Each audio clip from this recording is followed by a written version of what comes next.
Hi and welcome to another video. Today's topic is a bit of a sad one, but I think it's really important, especially if it can help somebody out there. So I'm going to be sharing with you what it was like growing up without my mother. And for that, I need my teddy bear. This is my emotional support little not person. Anyway, so I came to the country as a 6-year-old for this to get TB treatment. It was basically a big fat lump. They let it close naturally, and we were supposed to return after 6 months to go back to Pakistan. So it was me and my dad that came to the country. Having a cup of tea, bear with me. Oh, it's raining. I'm sorry, I tried to do a British imitation of when it rains and you drink your cup of tea. Anyway, back to the story. So we were supposed to return after 6 months. We didn't return. We wanted to stay and watch the Millennium Dome open. Now it's called O2. It was supposed to open in 2000, so we're like, why don't we wait until it opens, see it open, and then we can go back. That was the plan. That did not go according to plan. We ended up staying for 7 years. In that time, our passports got lost, so we couldn't leave the country. We were also illegal in this country, so if we had left and gone back, we obviously would not be allowed back into the country. And we were already here for 7 years. We're like, why don't we try and apply on the humanitarian basis? That got rejected. We ended up staying for another 7 years, and then finally we got indefinite leave to remain after 14 years. Anyway, back to the story of growing up without my mother. So when you have your mother one day and then the next day you don't have your mother, and for the rest of your life you don't have your mother, she's there in another country but you can't cuddle her, and you know, speaking on the phone is just not the same as that person being next to you, right? So I would cry for her, actually not just cry, just cry and wail, and I would get jealous of other kids that had their mums. I would get jealous when I saw other girls go shopping with their mums. I would get annoyed at other girls that were treating their mums badly, that had taken them shopping. When it came time to be picked up from primary school, my dad would come and pick me up, and for most of the other kids it would be their mums. So growing up there was this massive lack of not having my mother. I mean, I would see it everywhere. Everyone pretty much had their mothers, and I was the one that didn't. When it came time for Eid, that was one of the most difficult times because you know, when you go to the mosque, the ladies go separately and the gents go separately, and so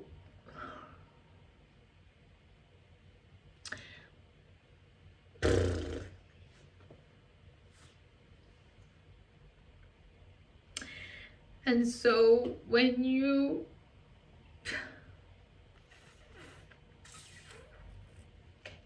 I can do this. When you go to the mosque, dad would go downstairs to the men's, and okay, this is harder than I expected. So dad would go to the men's and I sound like a chipmunk now. I would go to the women's and I would be by myself, and then I'd see all the other kids with their mums, and I would just keep my head down because I didn't want anybody to ask me questions. I didn't want anybody to see me cry, and that is why I don't like celebrating Eid, because that time in that mosque, in the Eid time, when you see other kids with their mums and you don't have her, it's just, I can't put it into words. Unless you've grown up without your mum, I can't explain to you what that feels like. And I feel like I sound like a chipmunk. I'm gonna have some tea. Teddy, you want some tea? I don't think he wants any. So going to the mosque and being in the mosque by yourself when pretty much every other child there has their mum is a feeling I can't describe in words. It's just, you just, the only thing that came to mind was, why do I not have my mother? That was it. I mean, the reason why I didn't have my mother was because I'm in the UK, they're in Pakistan, we couldn't go back. But when you try and explain rationale to a child, it doesn't understand it. It just wants what it wants. So yeah, that's what it's been like growing up without my mother. And so that's why I don't like celebrating Eid, because it's just so painful. And same with the birthdays. It's just growing up, when it would be my niece's birthdays, you know, their mums would be there, and I could literally feel my chest in pain. Birthdays, you know, my nieces, their mums would be there, and you know, anytime the birthdays was great, and then anytime the kids were playing and the kids got hurt and they just shouted at mum would come running, and that would just spark this pain within me again, because I was like, if I shouted at mum, ain't nobody coming. Somebody else might come, but my mum won't be there. Something else that I used to do growing up, actually I only did it I think once or twice, is we lived quite close to Heathrow. Heathrow is one of our major airports, and I got on the bus and I went to the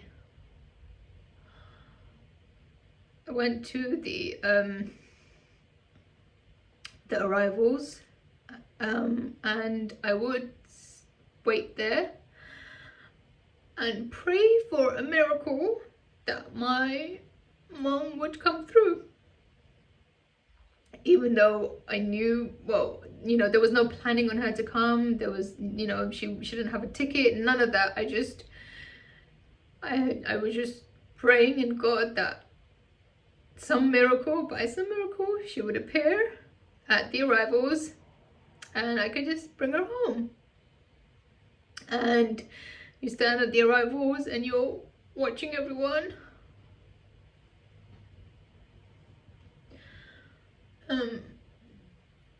You're watching everyone, and they come and somebody embraces them, and another person comes and they see their loved one, and another person comes, and then after a while there's nobody left. Everyone's already came, and that's it, you're still waiting. And that was the time I think I started cutting. So after I waited the arrivals, I don't know for how long, and you have to hide your tears because nobody can see you cry, because then they'll come up to you and ask you what's wrong, and you don't want to tell them what's wrong because it's just, they won't understand. And I didn't want attention, I just wanted my mother. I didn't want anything else, I just wanted my mother. So that's what it was like growing up without my mom. Another story is when so I had a stepmom for a couple of years, and when we were living with her, she wasn't very nice to me. She didn't like me, I had long hair. To her, I was just in the way of her dad, my dad and her.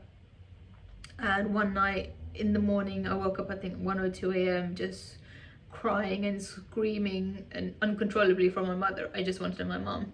And then my dad called my mom, and I was on the phone to her, and I was just crying and crying. I just wanted her. Like, when you want your mom, you just want your mom. You don't care like why you can't have her, you just want her. So that's what it was like. Another time was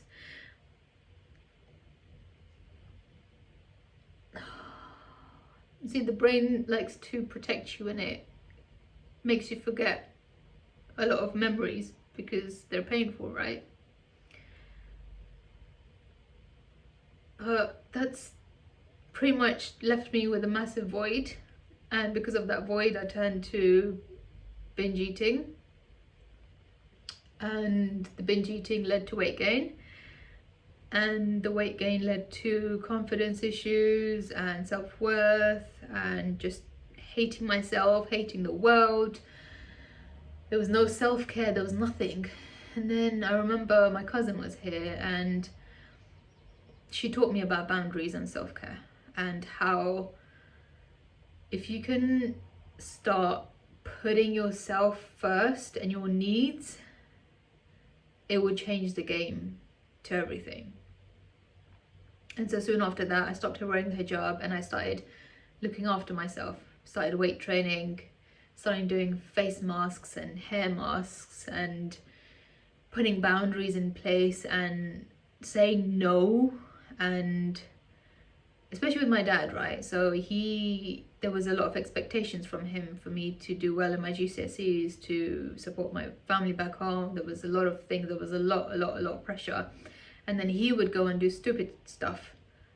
And that would just anger me, and that would affect my bubble, my peace and happiness. And so when I put those boundaries in place, my peace and happiness weren't affected as much. So the moral of the story of growing up without my mother is, if you've grown up without your mother, or if you're still growing up without your mother, you have to just now parent yourself. You have to make sure that you are well taken care of. Your emotional needs, your physical needs, your spiritual needs, your self-care, everything that a mother would give to its child, you now have to give to yourself. Whether you have your mum next to you, or she's in another country, or she's not in this world anymore. And just know that void that you have from not having your mother, you may try to fill it with other things, and that's a completely human thing to do. It's called a coping mechanism. When you're going through a difficult situation, you comfort yourself with something, right? A traumatized child will find ways to comfort itself, find ways to soothe itself, and that's where coping mechanisms and addictions come in. So I want you to be aware, what are your coping mechanisms? What are your addictions? Are they serving you in where you want to be, or are they hindering you from who you want to be and where you want to be? I mean, to this day, I still sometimes want to just binge eat, and I recognize it. And sometimes I do it and sometimes I don't, but I'm aware of what I'm feeling, my thoughts. Growing up as a child, you don't know what binge eating is. You just see something that's giving you comfort, and that's not going to tell you off, and it's always there for you. You're going to do it. You're going to do it again and again and again. And the funny story is, in high school, so I would get school dinners obviously from lunch, and there would be fresh cake every single day with fresh custard. So I started bringing with me an empty container from home. It was so bad. I would take it with me, and I would take the cake, and I'll take my food, and I'll go and sit on the tables right in the corner where the table was right by the wall, and I would and I would put the cake and custard in my little container, and I would close it and I would take it home, and then I would go and get seconds, and that's the seconds I would eat in the canteen. And I can't believe I used to do that, and I can't believe I'm sharing that with you. That is so embarrassing, but that's just how much I love cake. And yeah, I don't know why I shared that, but till this day, it's just so funny that I used to do that. And I remember a couple of times, a couple of the kids saw me, and I was just like so embarrassed. I was just like, what? Nothing happened. But yeah, that's my story of growing up without my mother. And I did finally see her after 14 years, 10 months and 23 days. And when we went back, we didn't tell nobody. It was so emotional. I was so disconnected. It felt like a dream. It did not feel real, especially when you wanted something for so long and it's finally happened, and your body just is in shock. It's like, is this finally happening? Is this finally happening? Like, your body is just so in shock. And so if you guys want, I can do another story of how I met my mother after 14 years. I think I did a story on that, actually. I did a video on that. I did do a video. I'll link that down below. But that's all I wanted to share with you, is that you're going to be okay if you've grown up without your mother. You have to stay strong for yourself. You have to just put your needs, your happiness, your peace and your sanity above everyone else's. Basically, I'm telling you to be selfish. Yep. You have to be selfish. If you want to stay sane and be at peace and happiness,